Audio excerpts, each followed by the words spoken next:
Hello students, let us start. तो आज हम स्टार्ट कर रहे हैं फाउंडेशन सीरीज़। फाउंडेशन सीरीज़ क्या है, पहले थोड़ा सा इसके बारे में बता दूं। इस बेटा हम लोग केमिस्ट्री के 9th और 10th क्लास के बेसिक कंसेप्ट सीखेंगे। ठीक है, फाउंडेशन सीरीज क्यों कहा गया, क्योंकि 9th और 10th में आप लोग साइंस एक फाउंडेशन वाला काम होता है, साइंस सब्जेक्ट, जिसके हिसाब से आप +1 +2 में आगे चलकर साइंस स्ट्रीम चूज़ करते हो और उसमें आगे परफॉर्म करते हो।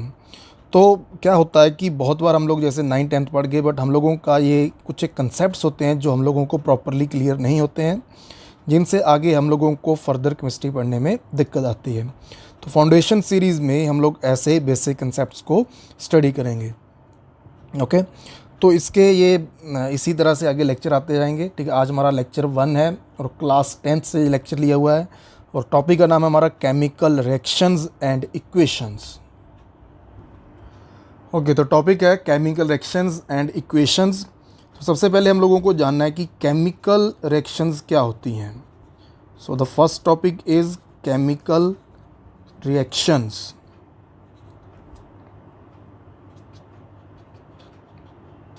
ओके, तो फर्स्ट बेसिक टॉपिक है ये। तो केमिकल रिएक्शन क्या होती है, देखो, it is a process, it is a process in which one or more substance, it is a process in which one or more substance or substances formed या forms new substances।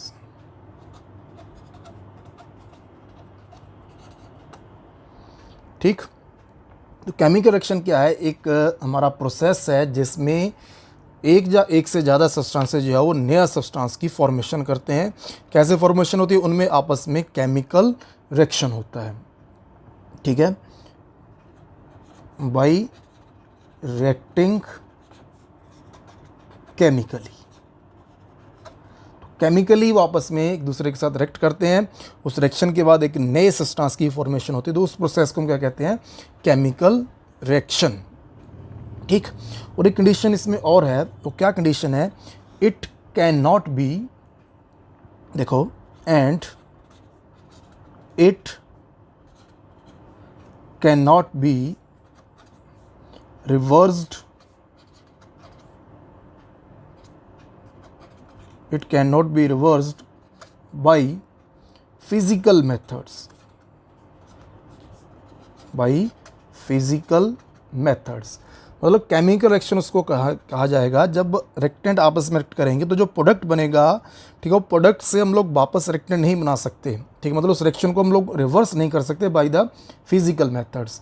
Mind में आता है कि physical methods कौन कौन से हैं, तो फिजिकल मेथड्स हो गए जैसे लाइक मैग्नेटिज्म। ठीक है, ये फिजिकल मेथड है। ठीक, और इजीली अगर आपने समझना हो, ये +1 में 9th में हम लोगों ने पढ़े हुए हैं, फिल्ट्रेशन। ठीक है, ये फिजिकल मेथड है। सेंट्रीफ्यूगेशन, ठीक है, सेंट्रीफ्यूगेशन फिजिकल मेथड है। डिस्टिलेशन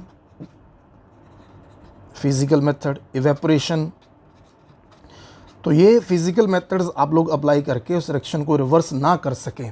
ठीक है, जब आप इन फिजिकल मेथड की हेल्प से इस रिएक्शन को रिवर्स नहीं कर पाएंगे तो इसका मतलब कि जो हमारा रिएक्शन वो कैसा है, एक केमिकल रिएक्शन है।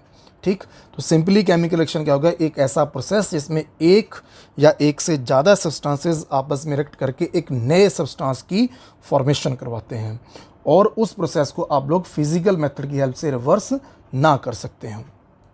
ठीक, अब अगली बात आती है कि केमिकल रिएक्शन में क्या क्या हमारे जो स्टेप्स हैं वो इन्वॉल्व होते हैं। तो नेक्स्ट हमारा इसी में आ जाता है कि chemical reaction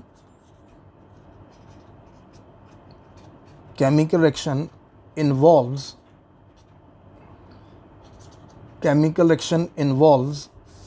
number 1, first chemical reaction में क्या होता है, number 1, there is change in state.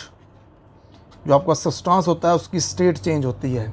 ठीक है, स्टेट का मतलब फिजिकल स्टेट, लाइक सॉलिड से लिक्विड, लिक्विड से आगे गैस, ठीक, तो इस तरह से। सेकंड, उसमें क्या चीज़ होती है, there must be change in colour. जब एक सब्सटेंस से कोई नया दूसरा सब्सटेंस बनता है तो वहाँ पे कलर में चेंज हो सकता है। Third, there will be change in temperature. जब केमिकल रिएक्शन होता है तो टेम्परेचर में चेंज आता है, टेम्परेचर बढ़ सकता है या टेम्परेचर कम हो सकता है। Fourth, evolution of gas. Chemical reaction में गैस इवॉल्व हो सकती है, ठीक। तो ये जितने भी ये मैंने चेंजेस आप लोगों को यहाँ पे बताए हैं, ठीक है, एक हमें केमिकल रिएक्शन में ऑब्जर्व करने को मिलेंगे, ठीक है। स्टेट चेंज मैंने बता दी कि आपकी 3 फिजिकल स्टेट्स होती हैं, आपको पता है सबको, सॉलिड, लिक्विड, गैस।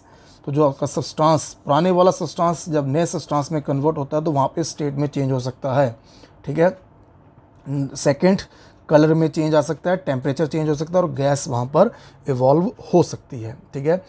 तो ये हमारे प्रोसेसेस होंगे केमिकल रिएक्शन में। ओके, तो नेक्स्ट है chemical reaction happen in our daily life. हमारी डेली लाइफ में कौन कौन सी केमिकल रिएक्शंस होती हैं। तो फर्स्ट है इसमें डाइजेशन ऑफ फूड, ठीक है, भोजन का पचना, ये भी एक केमिकल रिएक्शन है। नेक्स्ट वन, रेस्पिरेशन, सांस लेना, इसमें भी केमिकल रिएक्शन इन्वॉल्व होती है। रस्टिंग ऑफ आयरन, लोहे में जंग लगना, ठीक है, ये भी केमिकल रिएक्शन है। हालांकि ये आप लोग आगे चल के पढ़ोगे कि एक स्लो प्रोसेस होता है, बहुत समय लेता है, ठीक। फॉर्मेशन ऑफ कर्ड, दही का जमना, ठीक है, ठीक है, तो ये भी हमारा क्या है, एक केमिकल रिएक्शन। तो ये हमारे ऐसे केमिकल रिएक्शंस हैं जो डेली लाइफ में होते हैं। तो डेली लाइफ की केमिकल रिएक्शंस के अलावा, ठीक है, आपका एक्टिविटी 1.1 जो है उसमें दिया हुआ है, मैग्नीशियम रिबन को आप लोग एयर में बर्न करते हो, जैसे आगे मैग्नीशियम ऑक्साइड बनता है, वो भी एक केमिकल रिएक्शन। हालांकि वो डेली लाइफ में नहीं होता, वो हम लोग करवाते हैं, ठीक। That is also an example of chemical reaction. तो बेटा केमिकल रिएक्शन में 2 इंपॉर्टेंट चीज़ें आती हैं। फर्स्ट इज़ द रिएक्टेंट्स, ठीक है, another one is the product. Reactant क्या है, रिएक्टेंट वो है हु टेक पार्ट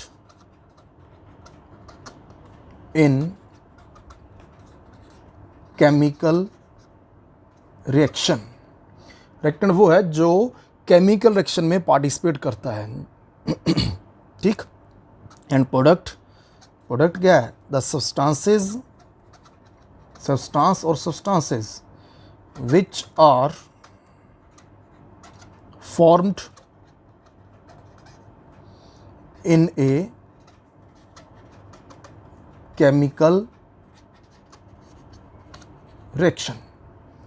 ओके, तो प्रोडक्ट क्या है, प्रोडक्ट वो सब्सटेंस है जो केमिकल रिएक्शन में हम लोगों को मिलता है, और रिएक्टेंट जो केमिकल रिएक्शन में पार्टिसिपेट करते हैं। तो बेटा रिएक्टेंट और प्रोडक्ट आप लोग समझ गए हैं, ठीक है। अब मैं एग्जांपल ले रहा हूँ एक रिएक्शन का। व्हेन मैग्नीशियम रिबन, ये आपका एक्टिविटी 1.1 का पार्ट है। When magnesium ribbon burnt in air, air में क्या होता है, ऑक्सीजन जिससे रिएक्ट करता है, गिव्स द मैग्नीशियम ऑक्साइड। तो सबसे पहले हम लोगों को यहाँ पे ये फाइंड आउट करना होता है कि रिएक्टेंट कौन है और प्रोडक्ट कौन है। और एक चीज़ और याद रखेंगे कि जब भी आप लोग एक केमिकल इक्वेशन लिखोगे, ठीक है, तो यहाँ पर रिएक्टेंट ये एक या एक से ज़्यादा हो सकता है, ठीक है। रिएक्टेंट के बाद ये एरो लगाया जाता है कि ये आपस में रिएक्ट करके प्रोडक्ट में कन्वर्ट होते हैं। तो एरो के लेफ्ट साइड में रिएक्टेंट होते हैं और राइट हैंड साइड में आपका ये प्रोडक्ट होता है, मतलब एरो की तरफ प्रोडक्ट होते हैं और टेल की तरफ आपके रिएक्टेंट होते हैं, ठीक। तो ये हम लोगों को रिएक्शन दिया हुआ है एक्टिविटी 1.1 में। व्हेन मैग्नीशियम रिबन, तो मैग्नीशियम यहाँ पर रिएक्टेंट हो गया, बर्न्ड इन एयर, एयर में क्या होता है, ऑक्सीजन, तो ऑक्सीजन भी आपका क्या हो गया, रिएक्टेंट हो गया। तो इसको मैं यहाँ पे रिप्रेजेंट कर रहा हूँ और आगे आप लोगों को डिस्कस करूँगा कि केमिकल इक्वेशन को किस तरह से हम लोग रिप्रेजेंट करते हैं। तो मैग्नीशियम का सिंबल आ गया Mg, ऑक्सीजन O2, ठीक है, burned in air gives the magnesium oxide. तो मैग्नीशियम ऑक्साइड क्या हो गया आपका प्रोडक्ट, तो MgO ये इसका प्रोडक्ट हो गया। तो इस तरह से हम लोग एक केमिकल इक्वेशन को शो करते हैं। बाकी केमिकल इक्वेशन कैसे शो करनी है ये हम लोग आगे चल के सीखेंगे। हाँ, एक चीज़ और, अभी तक ये जो मैंने रिएक्शन आपके सामने लिखी हुई है ये बैलेंस नहीं है, इसकी बैलेंसिंग का भी रूल होते हैं, एक तरीका होता है, वो भी आप लोगों को आगे चल के मैं सिखाऊंगा, ठीक। तो आज के लेक्चर में इतना ही, ठीक। तो फर्दर इसी तरह के बाकी के लेक्चर्स के लिए आप इस चैनल को सब्सक्राइब कर सकते हैं। Okay, thank you.